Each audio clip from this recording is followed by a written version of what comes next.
Fala pessoal, aqui é o Tali mais uma vez do canal Estudante de Concurso e conforme prometido fazendo aqui a parte 2 do nosso vídeo sobre protocolos e onde são usados e como. Já falamos do acesso à rede, já falamos da rede, faremos um comentário rápido da camada de transporte e nosso foco será a aplicação. Quando for falar dela, uma vez que a gente já começou o vídeo da parte 1 explicando sobre alguns protocolos da camada de aplicação, para esses eu vou ser um pouco mais breve e naqueles que ainda não foram citados pretendo ser um pouco mais cirúrgico, falar um pouco mais sobre eles, para depois a gente poder finalmente fazer as questões. Então, continuamos nosso trabalho. Vamos falar agora da camada de transporte. O que você precisa saber da camada de transporte? Que há o protocolo TCP e há o protocolo UDP. Qual é a característica do TCP? Conforme eu orientei no começo da primeira aula, ele é um protocolo confiável, orientado à conexão,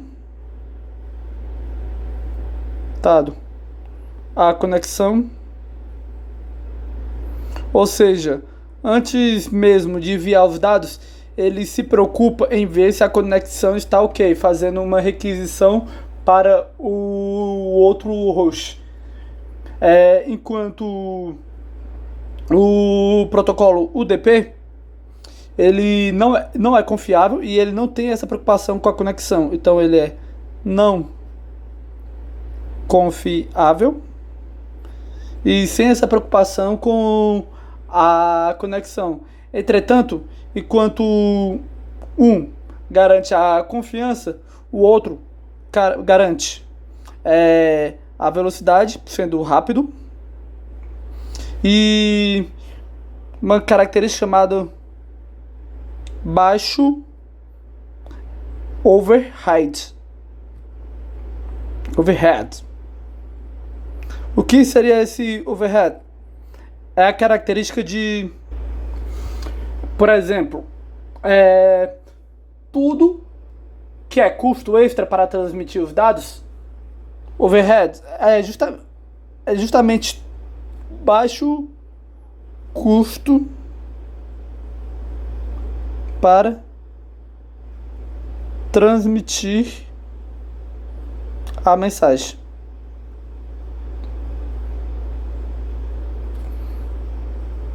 Isso aqui é feito nos cabeçalhos, nos controles, nas confirmações, no processo, tudo isso. Ele não tem a preocupação da confirmação com a retransmissão, porque o TCP, quando ele vê, ele é verificado a conexão. Então, quando ele vê que não está recebendo o ARC dele, é uma confirmação, ele vai lá e, se não houver a confirmação, ele vai lá e retransmite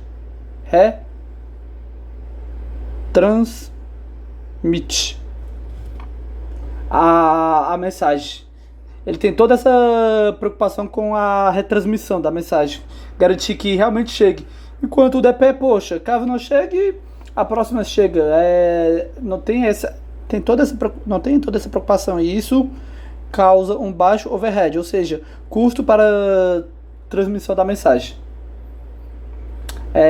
Dito isso, eu acho que dá para entender, né? Que enquanto o DP tem baixo overhead, logicamente o DP tem alto overhead. Essa característica de... é uma palavra só, tá? É junto. Overhead. Essa característica de cobrar em dados para transmitir a mensagem, deixando mais rápido ou mais lento. O nosso... Agora pronto. Terminou a camada de transporte e vamos agora para a camada mais importante no sentido de concurso. Ou melhor dizendo, a mais importante é a de rede. A mais fácil de entender é a de transporte e a camada de aplicação é a mais importante para o usuário. Camada de aplicação. O que é que atua na camada de aplicação? O transporte. A gente já falou outrora. O protocolo DNS, que ele faz justamente, ele pega um nome e o transforma em IP. Ele tem como, ele pode ser usado por TCP, a porta dele. Quando chega aqui nas camadas de aplicação, já abre margem para portas. Pois, quando estamos lá trabalhando nas camadas, a aplicação está aqui. Só que ela não fica isolada no topo.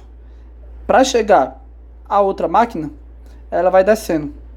Da camada vai para de transporte para internet, da internet para acessar a rede, aí passa por toda a camada de roteadores até chegar a um outro meio, novamente acessa a rede ou internet, transporte e aplicação. Então, especificamente da aplicação, o mais comum é terem portas. Aí no caso do DNS, nós trabalhamos com a porta 53, conforme já vimos na aula 1. Então, ele pode usar também o protocolo UDP, a depender, mas via de regra podemos dizer que ele usa o protocolo TCP. Entendido? Agora, quando o próximo protocolo é o protocolo DHCP, ele trabalha com uma configuração automática de IP. Automática de IP. A porta dele seriam justamente a porta 67 e a porta 68. Podemos usar para o DHCP a seguinte analogia. Chega uma pessoa a um hotel e pergunta: poxa, tem um quarto aí?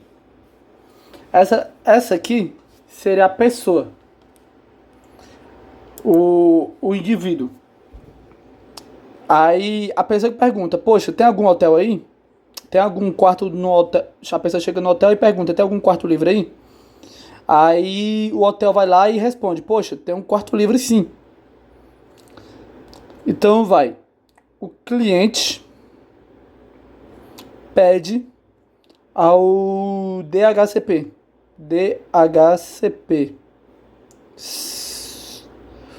O cliente chega e pergunta: servidor DHCP, tem algum IP para mim?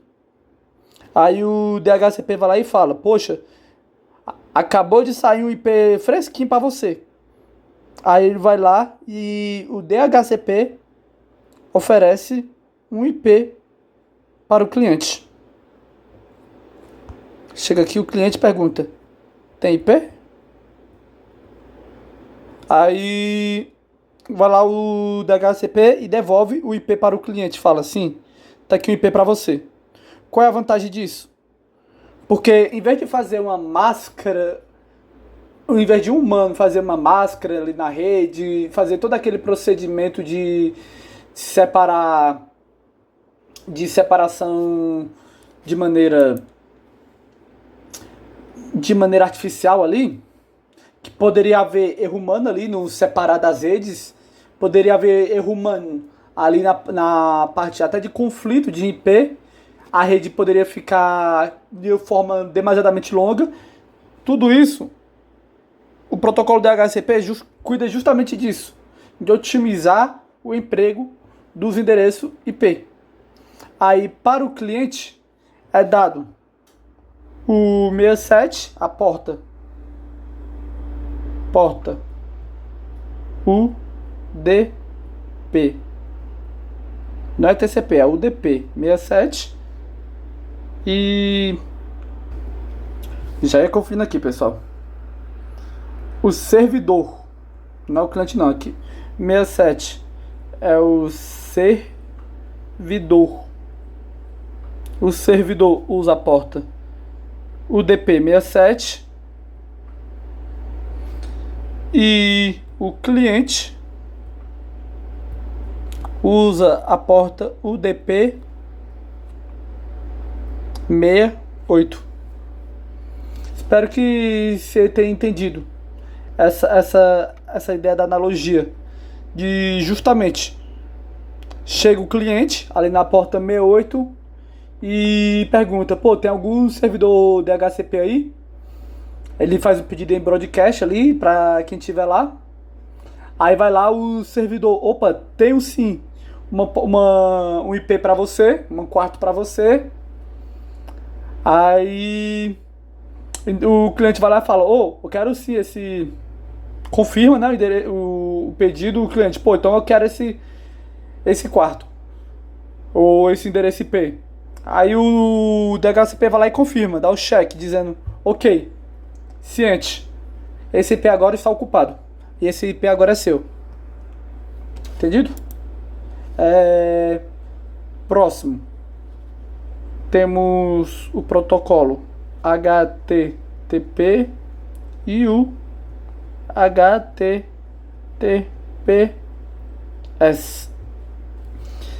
Basicamente, comunicação com a web.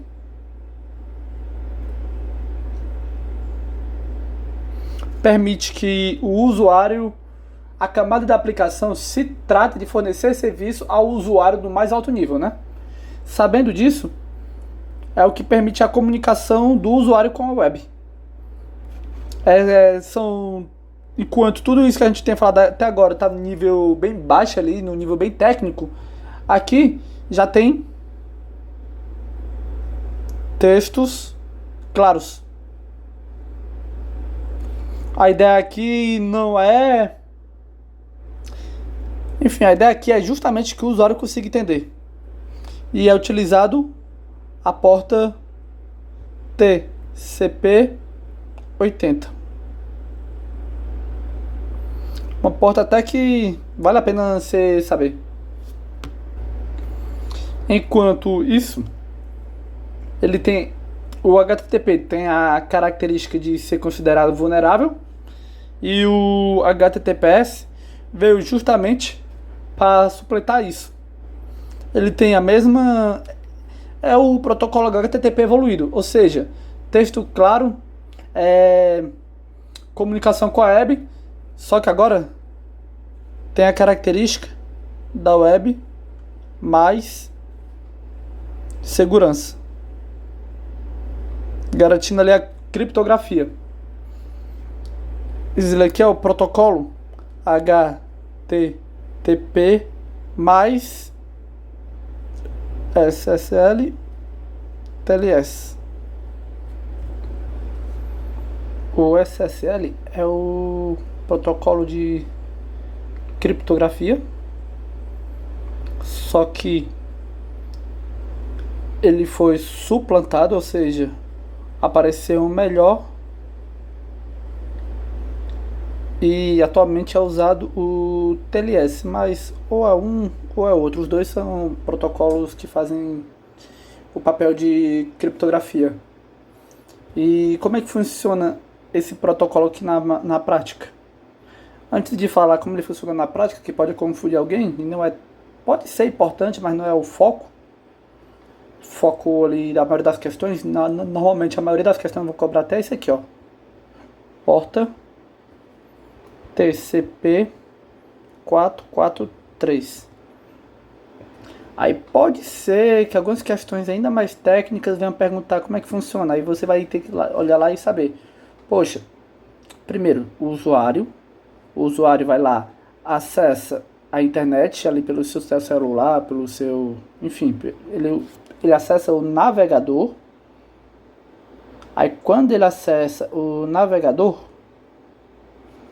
pronto.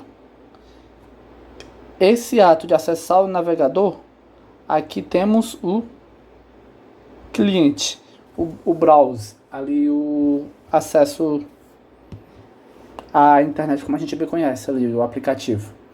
Aí primeiro ponto, o cliente primeiro, ele conecta ao servidor.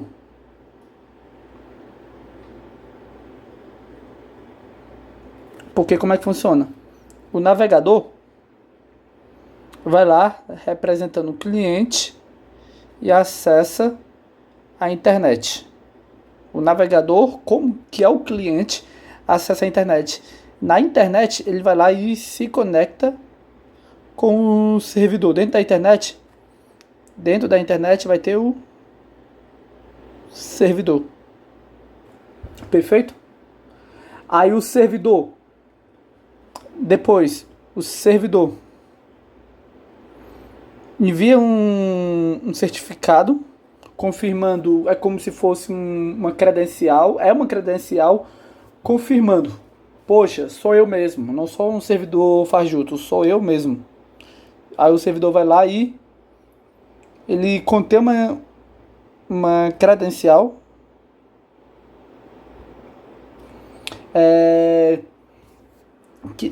essa credencial nas provas são chamadas de certificado mesmo.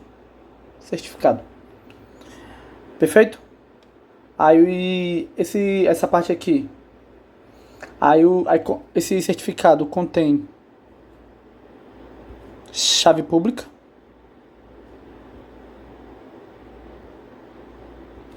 Perfeito. Aí vem primeiro ponto, o cliente. Segundo ponto, o servidor vai lá, o servidor prova a sua identidade, dizendo, poxa, sou eu mesmo, sou o servidor que você procura. Aí depois o cliente vai lá, ele vai lá e verifica o certificado, a credencial. Esse aqui é o terceiro passo.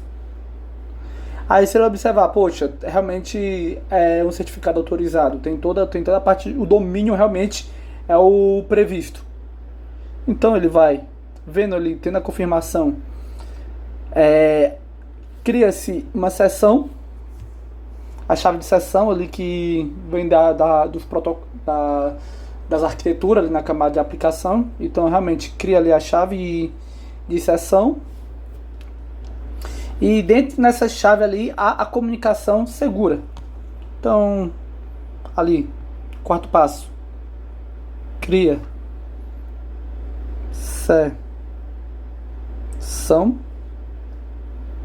E depois de criar a sessão ali, pode haver a transição de dados, pois os dados ali são criptografados. Ninguém vai ler ali no meio. Aí, criar a sessão, mais... comunicação segura. Perfeito. É assim que o protocolo HTTPS funciona. Perfeito? Aí tem o FTP, outro protocolo. A gente já explicou na primeira aula. É justamente a parte de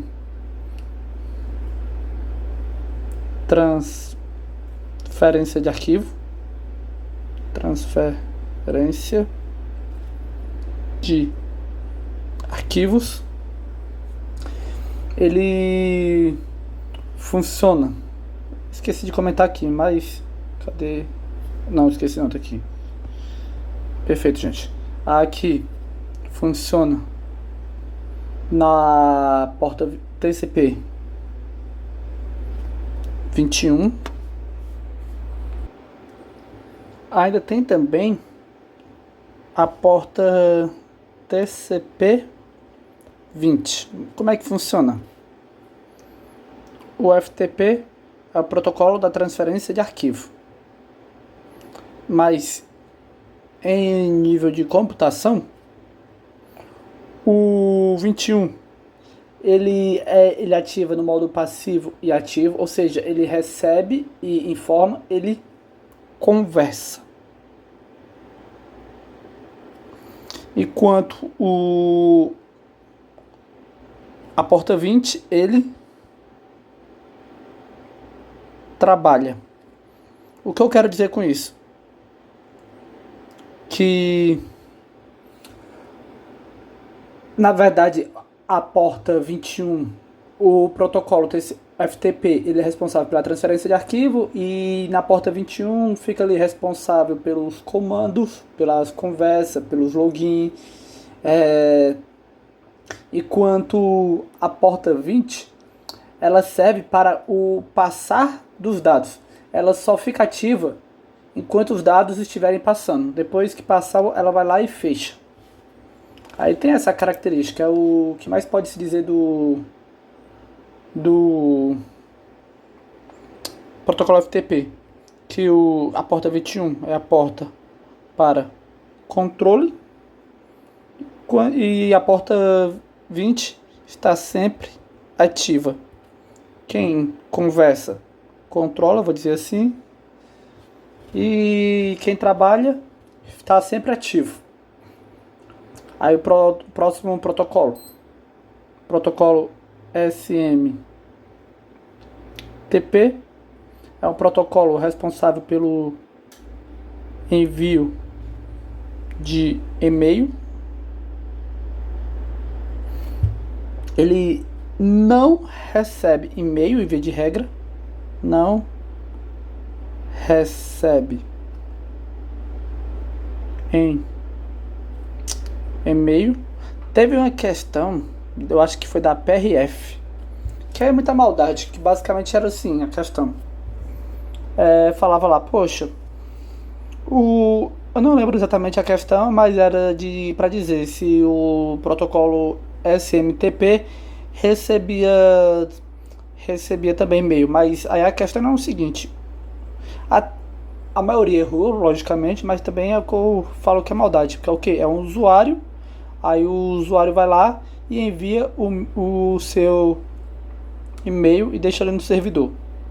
Aí aqui é o utilizado o protocolo SMTP. E na teoria seria preciso o protocolo IMAP ou POP3 para buscar a mensagem do usuário. Só que este e-mail, este servidor A, ele foi lá e enviar, é a possibilidade que tem, né? Ele vai lá e envia sua mensagem para deixar armazenada num servidor B. Neste contexto aqui, a mensagem de A vai ficar aqui guardada. Então, para B, o B ele recebe de A. Mas aí vai ser de banca para banca. A maioria das bancas vão dizer que o servidor SMTP não recebe e-mail. Mas é aquela coisa de não tem muito o que fazer, né? Poxa, depende, é saber a banca. No caso, ele também pode receber, mas ainda assim, nesse novo servidor, ele não vai baixar. Ele só envia. Ele não tem muito o que fazer. Qual é o problema de receber? Por que eu tenho tanto problema de receber? Porque se esse usuário é o usuário 1, poderia ter um usuário 2, e essa mensagem destinada pelo usuário 1, ela tem o destino, o usuário 2. Então, quando falamos de receber, quem deveria receber é o usuário 2, não o servidor. Então, por isso que eu tenho essa problemática em falar receber, entretanto, vai da banca dos senhores. Qual a porta? Enfim, isso aqui é só uma particularidade de uma questão que eu achei bem pegadinha mesmo, mas acontece, nesse mundo de concurso é sobre isso mesmo. No que eu falei ali do usuário, o que serve para baixar o POP3 e o IMAP, mas continuamos. O SMTP utiliza porta TCP número 25, certo? Próximo protocolo é o protocolo SNMP. Ele serve como gerente da rede. Ele tem o foco que a gente já falou anteriormente, né? De ser leve, de ser rápido. O objetivo dele é identificar alguma incongruência, inconsistência. Então, por isso, ele utiliza uma porta UDP,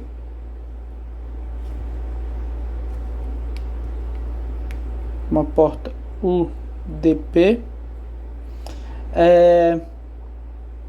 número 161, podendo ser também, porque enquanto ele acha, para ele achar, ele usa a porta 161, e para ele alertar ao sistema, uma coisa é você achar um erro, outra coisa é você avisar desse erro. Aí ele usa uma trap na porta 162, usa trap.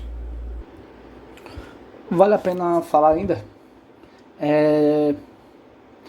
do que ele faz. Como eu falei, ele é o gerente. Expliquei já toda a parte, mas desmiuçando um pouquinho mais. Ele coleta o uso da CPU, ele monitora também, né? Coleta o uso da CPU. Ele verifica as interfaces, vê se tem alguma coisa errada.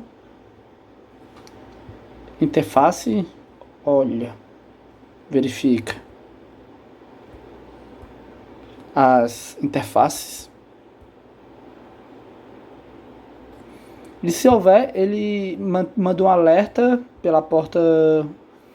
Ele, via de regra, porta 161. O alerta acontece pela porta 162. Se houver alguma coisa, alguma coisa que fuja da normalidade, ele monitora o tráfego. O que mais?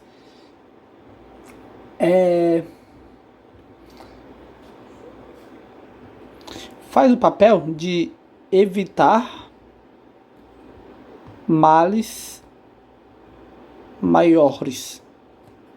Pronto. Ele avisa que tem alguma coisa estranha antes mesmo do BO maior acontecer. Essa é a função do SMTP. Aí a gente já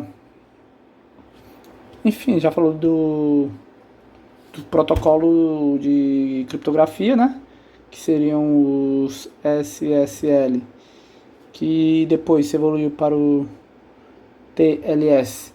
Mas falando ainda assim, de maneira bem rápida, é um protocolo de criptografia, são protocolos de criptografia, onde o TLS é a evolução do SSL. Eles não possuem portas próprias. E, enfim, essa parte aqui, até eu creio que é isso aqui que você precisa saber. Do protocolo agora SSH. É um protocolo de acesso remoto.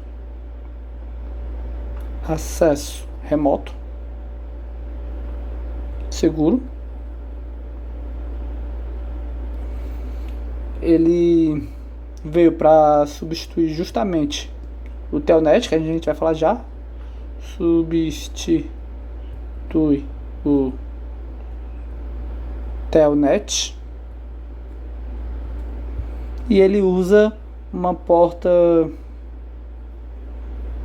Você falou em segurança, TCP, uma porta TCP 2. Ele é usado, como falei, para acesso remoto seguro. Principalmente quando falamos em servidores. A ideia é justamente acessar de longe, ter um acesso remoto de longe. Se assemelha um pouco ao HTTPS. Só que quando o HTTPS está com foco na web, o SSH tem um foco específico de acesso remoto a um local, a uma rede, que seja. Por isso que ele tem mais um papel de administrador. Tem mais essa característica. O foco dele não é tanto o de serviço na web. Por isso, a porta 22. E ele veio justamente, agora vamos falar do Telnet, para suplantar o Telnet. Qual a característica do Telnet? É realmente basicamente as mesmas coisas. Acesso remoto, mas sem a segurança.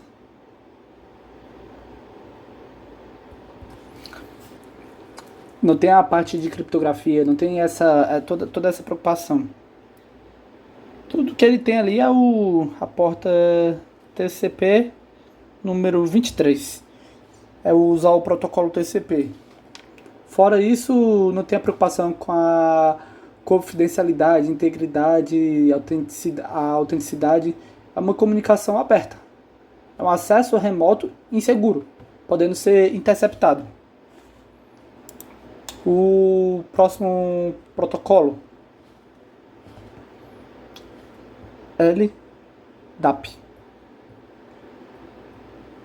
LDAP. LDAP. LDAP. É um protocolo que serve para autenticar o usuário, autorizar acesso, organizar objetos de maneira hierárquica. O foco dele é centralizar os usuários, é um protocolo diretivo, ou seja, de pasta. É um protocolo que visa ali centralizar usuários, senhas, centralizar permissões.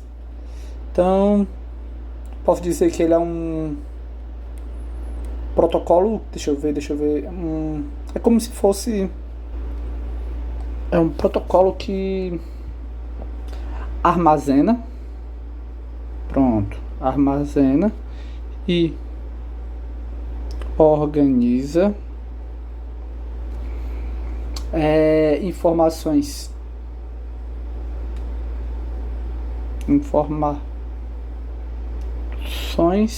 em diretórios. Diretórios, mesma coisa que pasta. Ou conjunto de pasta, na verdade. Diretórios. Ele utiliza ali a sua porta. Tem a evolução dele, né?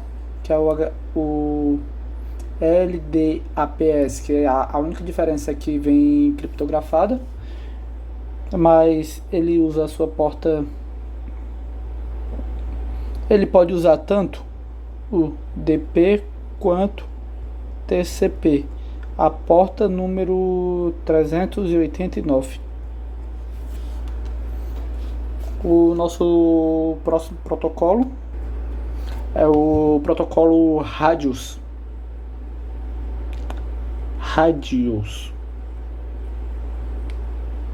Escrevi com letrinha um pouco melhor.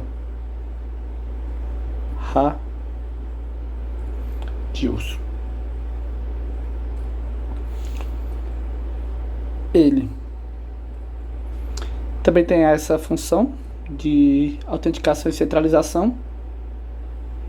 Autenticação e centralização Organização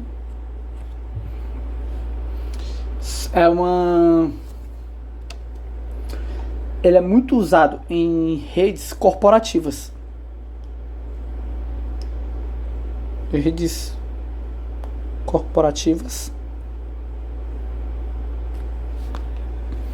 Diferente do LDAP, ele não trabalha na seara de pastas, ou seja, na seara de diretórios. Como é que ele funciona? Tem o usuário. Aí o usuário tenta acessar a rede. Tenta ele acessar a rede. Aí o dispositivo, o switch, ou na verdade o pessoal costuma representar o switch por, enfim, tá lá o switch.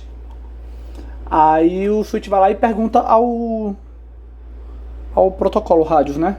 Poxa, posso autorizar esse cara que me fez a solicitação a entrar? Vai lá, pergunta.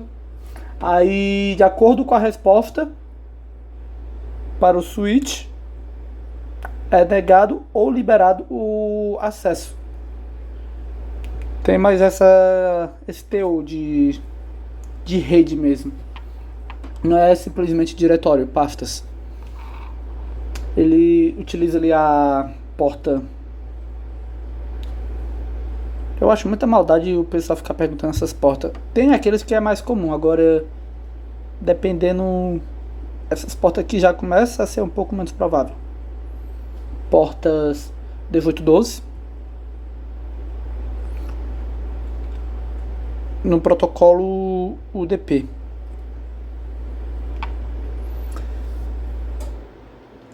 Se for naquela ideia, se for para autenticação, aí a outra porta que pode ser perguntada, essa aqui é para autenticação, autenticar para permitir o acesso ali ao usuário. Quem é o usuário que está entrando? Poxa, é o usuário fulano. Então pronto, é o usuário fulano, autentica, é o fulano. E tem a porta 1813. Ela registra quando o usuário entrou, quanto tempo ficou logado, quando frequentou. Então a outra, ela é responsável por armazenar, por guardar. Armazenar. Por contar o tempo ali.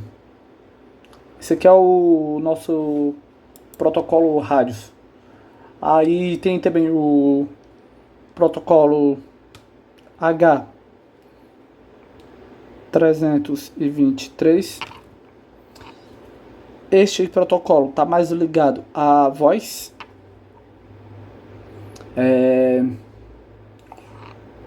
É um conjunto, assim como o IPsec, que é um conjunto. Aqui é um conjunto de protocolos. Só que de voice IP. Ele trabalha com a sinalização e o controle.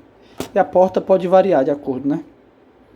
Ele trabalha com a sinalização mais controle.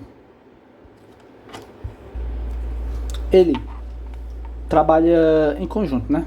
Vou falar assim. Ele tem lá o seu papel. Qual é o papel dele? Nós estamos falando agora de voz. Aí ele vai lá e faz chamada. Ele atende. Ele negocia o trânsito de dados. Ele encerra. Esse aqui é o papel dele. Está num papel de organizar a chamada. Organizar. Perfeito? Aí, para isso, ele está na parte de gerencial. Aí, para isso, para executar, ele vai lá e utiliza outro protocolo. Protocolo RTP. Como eu falei, H323, ele é um conjunto de protocolo. Então, já que ele é um conjunto, nada mais é do que vários protocolos. Aí ele utiliza o protocolo RTP. O que é que o RTP faz? Ele é o mídia. Mídia. Como assim mídia? Carrega com si áudio,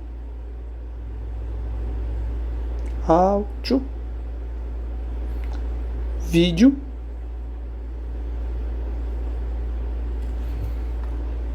e trabalha ali no fluxo contínuo, tempo real ali. Fluxo contínuo. Entendido? Enquanto um está preocupado com a chamada, o outro está preocupado com os dados que estão sendo transmitidos e, por fim, outro protocolo é o RTCP, RT, em vez de RTP, RT tem o C aqui, o C de controle, vou dizer assim. Mas o que é esse outro protocolo? Vou chamar assim, protocolo 0, até medo de confundir a numeração, mas protocolo 1, protocolo 2, pronto. Tá aqui o time junto, os três irmãozinhos. O que é que o RTCP faz? Ele se preocupa em garantir que não está tendo perda no trânsito. Ele fiscaliza, pronto. Fiscaliza a qualidade. Fiscaliza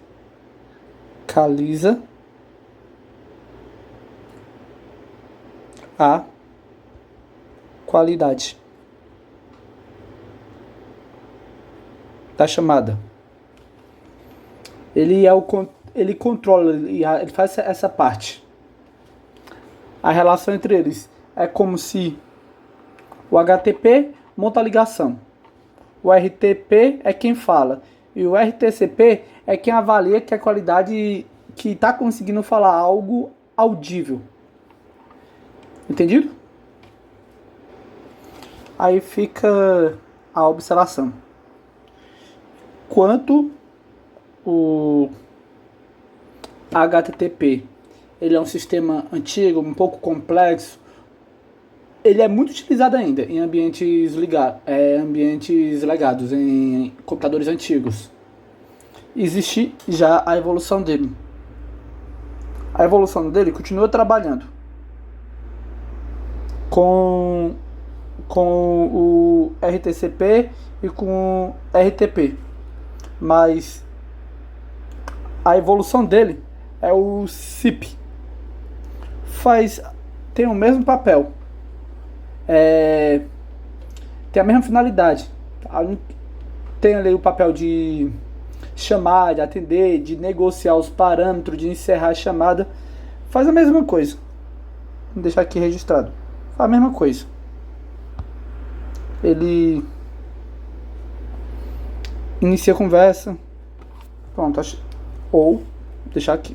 Ou SIP. Aí o que é que ele faz? Ele é responsável justamente por chamar, atender. O que mais?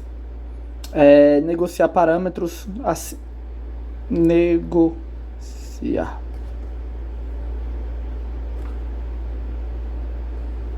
E de igual forma, ele não faz o transporte de mídias, é o RTP que faz. E de igual forma, ele também não fiscaliza a qualidade, é o RTCP quem o faz. Aí fica aqui a relação entre eles. Quando a gente está falando desse VoIP, Voice IP, quando se fala de portas, são portas variadas, são portas dinâmicas. Então, não acho que a banca venha cobrar isso. Vamos falar agora do penúltimo protocolo, que é o protocolo C-Log. Lembra assim, lógica de log de sistema. O que é log? Log é a característica de guardar, de registro. Se você vê o nome log, associe a registro. Aí syslogs, o registro do sistema.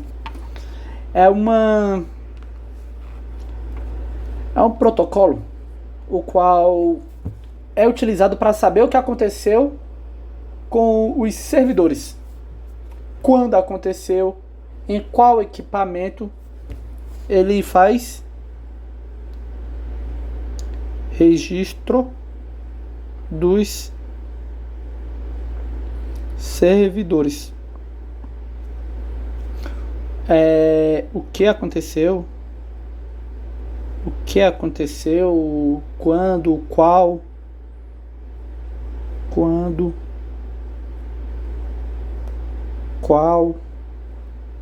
entenderam? Ele é utilizado principalmente quando há falhas. O objetivo dele é identificar falhas, alerta, mensagem do sistema, alguns eventos de segurança. Ele utiliza uma porta UDP 514 e ele é responsável justamente porque cada coisa dessa aqui, o que aconteceu, tem vários requisitos. Tudo o que aconteceu já é um registro. Então ele centraliza os registros em si. É o registro do servidor, é onde fica tudo lá armazenado. É a centralização. Pronto. Centralização de logs. Perfeito? E por fim, o protocolo NTP. É um protocolo simples para encerrar a aula, bem densa essa nossa, mas acredite em mim quando eu falo, bem completa e bem objetiva. Ele tem o papel ali de sincronizar relógios. Por que isso? Porque é necessário, para que haja ali o devido registro, um bom registro dos equipamentos aqui no syslog. Poxa, o relógio vai acusar 1 hora, mas essa hora está adulterada. Poxa, perde completamente a credibilidade daquela informação. Então é necessário ter ali um protocolo que funciona justamente com a função de sincronizar os relógios do dispositivo da rede. Pronto, sincronizar os relógios dos dispositivos da rede. Tem justamente esse foco de trabalhar junto com o syslog para garantir a devida informação, a devida acurácia. Ele utiliza porta UDP número 1, 2, 3. E é isso, pessoal. Pessoal, terminando aqui essa aula, como eu falei, bastante densa, quero deixar aqui 2 passagens bíblicas a vocês. Primeira, Eclesiastes, capítulo 9, versículo 10. Tudo quanto te vier à mão para fazer, faz-o conforme as tuas forças. Pessoal, se esta aula chegou em suas mãos, vá anotando, vá fazendo todo o processo devido para que você entenda, para que você não vai decorar tudo isso em apenas uma aula. Isso aqui é ele mostrando tudo que você precisa saber. Veio a sua mão. Então, agora eu fiz minha parte, agora é você fazer a sua. Que é memorizar isso aqui de forma a não esquecer mesmo. E tem outra passagem, complementando com essa, em Provérbios capítulo 12, versículo 11, diz: o que lavra a sua terra se farta de pão, mas o que segue fantasias é falta de entendimento. Em outras palavras, poxa, aquele que trabalha muito, aquele que faz o que tem que ser feito, aquele que realmente lavra a terra, que sabe que o processo está bem definido, que todas as etapas estão bem construídas, que realmente está fazendo tudo certo, lavrando a terra, a esse vai ter fartura. Sua parte ele está fazendo, Deus está abençoando. Mas aquela pessoa que segue fantasias, que fala, eu vou passar assim, mas não faz a sua parte, é falta de entendimento. Uma pessoa sonhadora, como diz um grande youtuber, cada sonho sem ação é alucinação. Então, é isso, pessoal. Desejo aí aos senhores um bom estudo. Aguardo os senhores no final, na aprovação. Um forte abraço a todos e sigamos para a próxima aula, onde vamos resolver questões para fixar tudo que foi abordado aqui nesta aula.